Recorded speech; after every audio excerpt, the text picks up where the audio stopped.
wherever you look, all over the world, whether it's the Maya of Central America, you look at South America, Africa, anywhere, the symbolism of the snake, the crocodile, the representation of the reptilian is there. You go into Europe, and the Illuminati created cathedrals like Notre Dame in Paris. You've got the stately homes of the aristocracy, etc., with the gargoyles, the reptilian figures. It's been in our face, but we just somehow have had a blind spot to see it. We human beings have idolized the reptile since the very supposed birth of our history.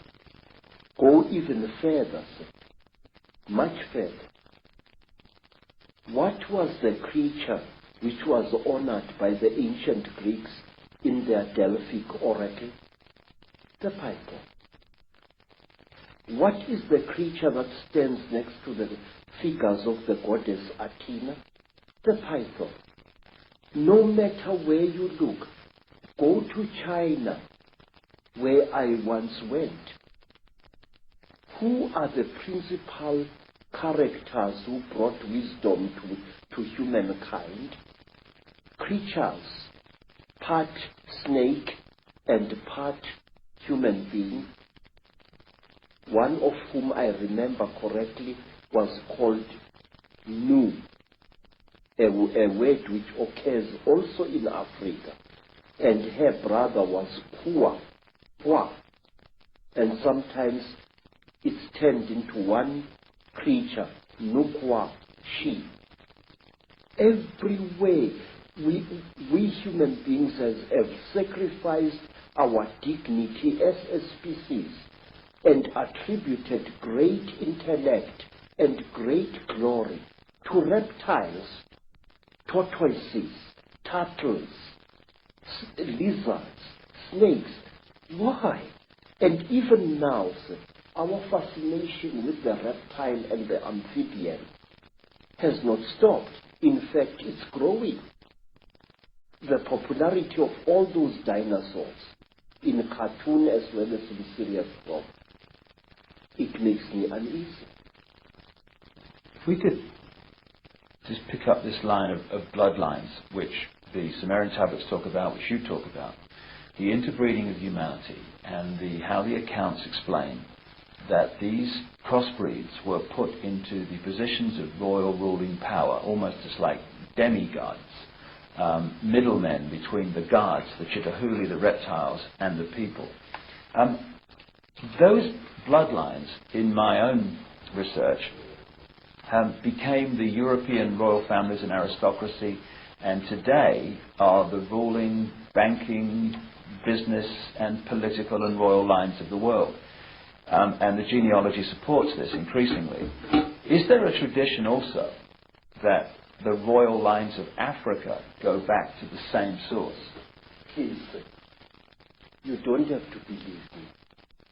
Go to Rwanda and there talk to the people there.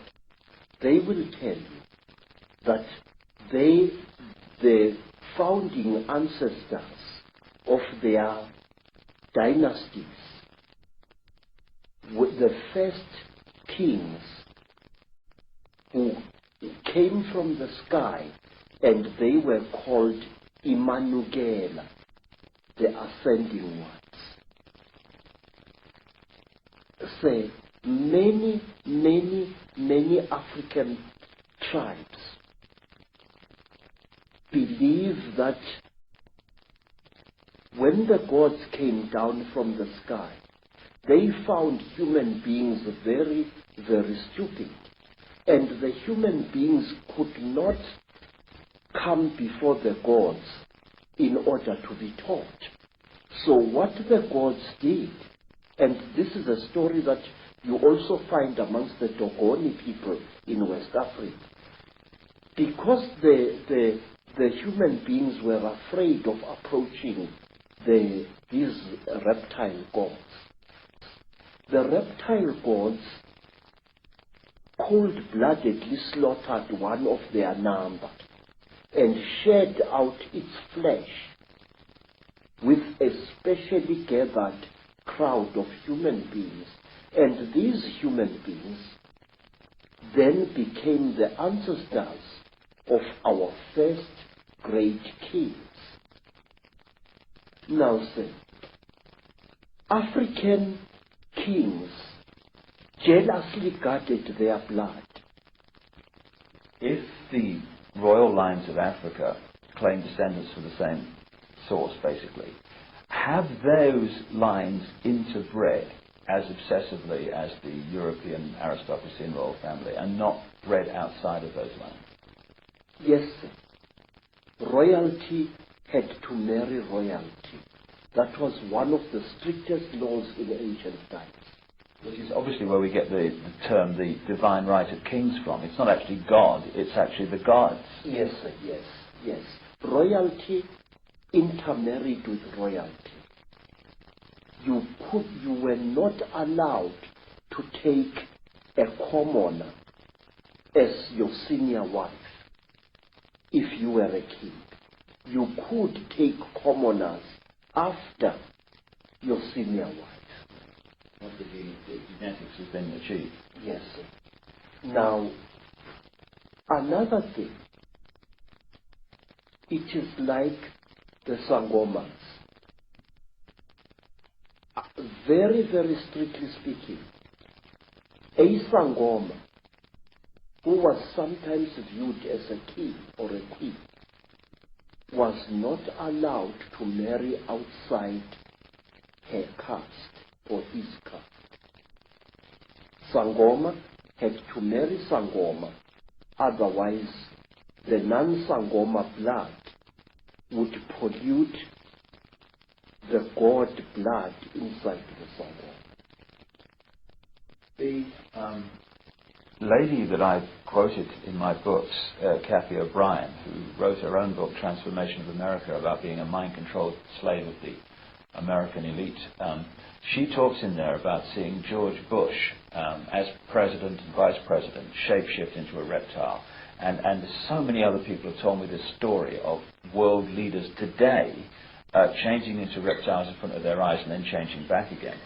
And Miguel de la Madrid, the president of Mexico at the time of George Bush, said to Kathy O'Brien, and she quotes in her book, that a reptilian extraterrestrial race interbred with the ancient Central American people because they needed to create bloodlines through which they could operate.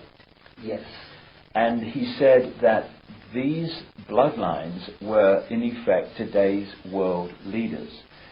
Does it fit with your knowledge, Credo, that the royal lines of the Chitauri reptilian human interbreeding that become the demigods and the royal families, etc., that they have gone on in Africa, as well as the rest of the world, to become the ruling lines and the ruling people of these countries?